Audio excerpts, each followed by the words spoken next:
संगमेमहि। ओम शांति शांति शांति।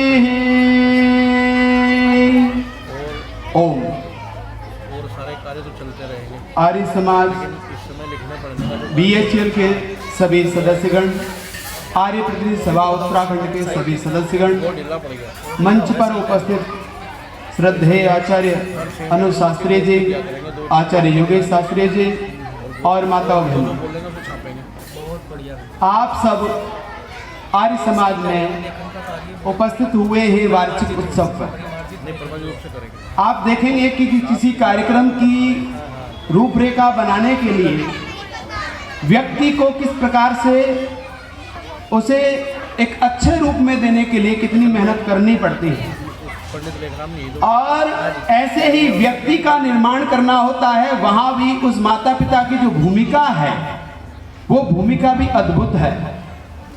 वो एक माता पिता, एक गुरु की तरह, शिक्षक की तरह उस पुत्र का, उस पुत्री का निर्माण करते हैं। उनकी मेहनत, उनकी पुरुषार्थ आपको दिखाई नहीं देती है, लेकिन जब वो बड़ा होता है, कुशल होता है, योग्य बनता है, सफल होता है, तब उन माता पिता को हम कहते हैं कि इनके माता पिता की बहुत बड़ी भूमिका रही है। वर्तमान काल में किसी भी माता पिता की भूमिका का आकलन नहीं किया जा सकता, परंतु जब भविष्य में उसका निर्माण होता है और भविष्य में वो दिशा निर्देश करने का माध्यम बनता है समाज को, तब कहते हैं कि ये व्यक्ति ऋषि दयानंद बना है, ये व्यक्ति भगवान राम बने हैं। इन राम को बनने के लिए व्यक्ति ने जीवन में कितनी पुरुषार्थ किया है, और उस राम बनने के लिए जिस कौशल्या ने अपने जीवन को तपाया है, वो कौशल्या अगर हमारे जीवन में आ जाए तो हम भी उस राम को पैदा कर सकते हैं। अगर हमारे जीवन में वो राम जैसी जीवन की मर्यादाएं नहीं होंगी, हमारे जीवन की जो जीवन की एक मर्यादाएं होती हैं, उन मर्यादाओं को अपने जीवन में धारण नहीं करेंगे तो हमारे बच्चे कभी भी आदर्श नहीं बन सकते। आपके बच्चे क्या बन रहे हैं? आजकल की जो टेक्नोलॉजी आ रही है वो क्या बना रही है? कार्टून। और कभी भी कार्टून अपने आप नहीं चलता, वो दूसरे के हाथ में रिमोट होता है उसका। तो हम रिमोट बना रहे हैं, इसलिए हमें रिमोट नहीं बनाने, हमें क्या बनाने हैं? हमें व्यक्ति बनाने हैं, हमें कार्टून नहीं बनाने। हमें एक देशभक्ति व्यक्ति तैयार करने हैं, हमें महान दार्शनिक व्यक्ति पैदा करने हैं, हमें वेदों के उद्धारक बनाने हैं, हमें ऋषि दयानंद जैसे व्यक्ति इस संसार में पुनः आवश्यकता है। आप देख रहे होंगे सीरिया जैसी, टर्की जैसे देशों में आज बहुत तेजी से बहुत बुरा हाल हो रहा है मनुष्य जाति के साथ में। भारतवर्ष को, और भारतवर्ष एक ही ऐसा देश है जो पूरे विश्व को शांति का पाठ पढ़ा सकता है।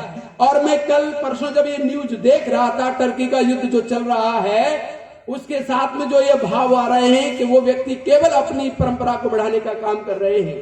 टर्की देश कभी ऐसा देश था जो जिससे लोग प्रेरणा लिया करते थे, लेकिन आज वो देश कट्टरवादी बन गया है, और कट्टरवादी बनते हुए वो क्या बना रहा है?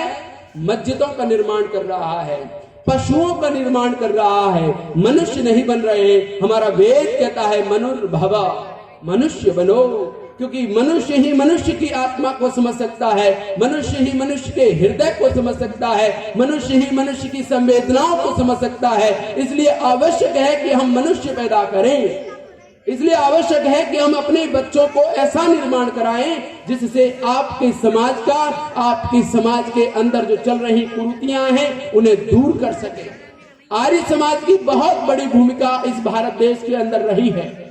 जितनी भी क्रांतियां आप देखेंगे, योगी राज जी अभी बोल रहे थे, अभी जो बस्ती में आर्य महासम्मेलन हुआ तो आदित्य योगी जी बोल रहे थे कि ऋषि दयानंद ने भूमिका जो बनाई थी इस देश को बचाने के लिए, अंग्रेजों का राज जो इस देश में चल रहा था, उस देश को मुक्त कराने का काम अगर देखते हैं तो वो स्वामी दयानंद ने किया है। अगर माताओं का निर्माण देखते हैं तो वो किसने किया है?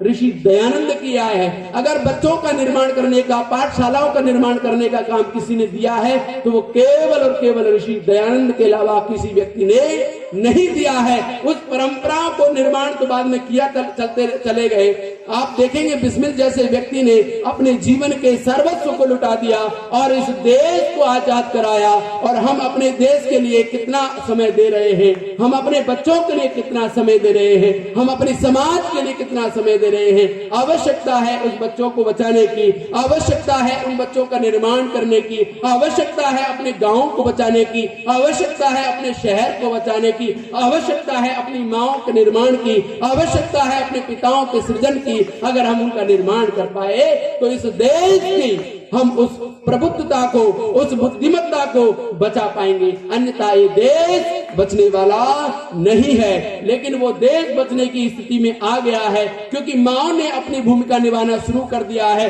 क्योंकि पिताओं ने अपनी भूमिका निभाना शुरू कर दिया है। और हमारी माएं, हमारे पिता, हमारे आचार्य, हमारे गुरुजन अपने अपने कर्तव्य का पालन करेंगे तो इस देश की निर्माण जरूर होगा। और जब देश का निर्माण होगा तो हम सबका निर्माण जरूर होगा। आप देख रहे हैं पहाड़ों के अंदर इतनी बुरी हालत हो रही है। आपके यहां से मुस्लिम वर्ग ऊपर जा रहा है, आपके यहां बस रहा है, आपकी समाज का विखंडित कर रहा है, आपकी परंपराओं को दूर करता जा रहा है। इसलिए उन परंपराओं को बचाने के लिए हम सबको आगे बढ़ना होगा, हमें शाकाहारी बनना होगा। हम पशु नहीं हैं, हम मनुष्य हैं। इसलिए मनुष्य होने के नाते मनुर्भव मनुष्य बने, निर्माण करें, स्वयं का निर्माण करें, समाज का निर्माण करें। आप सब इस समाज में अपना अपना योगदान सुनिश्चित करें और अपना अपना निर्माण जब ही होगा जब आप अपना समय यहाँ सुनिश्चित करेंगे, अपना समय देंगे।